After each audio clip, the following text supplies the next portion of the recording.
C'est la 29e édition du Troc des Chaprais qui correspond à la création de l'association des commerçants des Chaprais.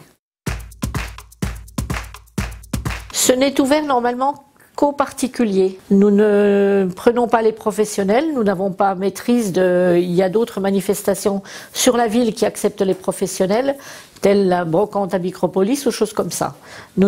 C'est réservé normalement aux particuliers.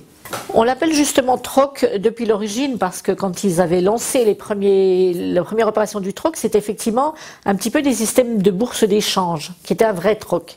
Mais un troc, normalement, on y vend du neuf ou de l'occasion. Hein, ce n'est pas forcément du vide-grenier, parce que le vide-grenier, j'aurais tendance à dire que ce sont des vieilles choses qui sortent véritablement d'un grenier. Alors que dans un troc, vous pouvez y vendre très bien des habits neufs que vous avez achetés la veille, que vous voulez revendre. Les commerçants, nous organisons, si vous voulez bien, déjà le plan de tout le quartier pour les réservations des places, des plannings, des choses comme ça. Nous mettons un système en place qui est ouvert, les locations sont ouvertes depuis le mois de juin, justement, parce que certains veulent tel emplacement par rapport à un autre et tout. Nous n'imposons rien, tous nos loueurs de places, si vous voulez bien, choisissent leur emplacement.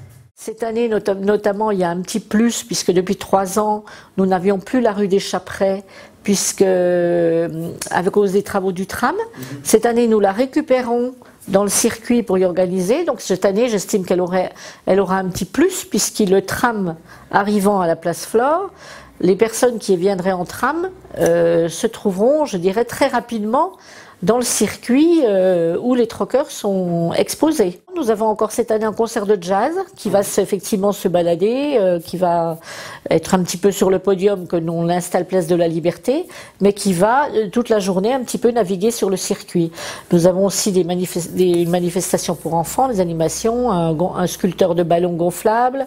Nous installons une structure pour les enfants pour effectivement animer un peu plus le quartier qu'un traditionnel vide-grenier où il ne se passe rien, où il n'y a pas de musique, où il n'y a rien. Pour nos commerçants qui sont adhérents, qui ne sont pas sur le circuit, ce jour-là, nous leur offrons une place sur le circuit pour venir éventuellement pratiquer leur commerce. Les commerçants, je dirais, principalement l'alimentaire, sont ouverts.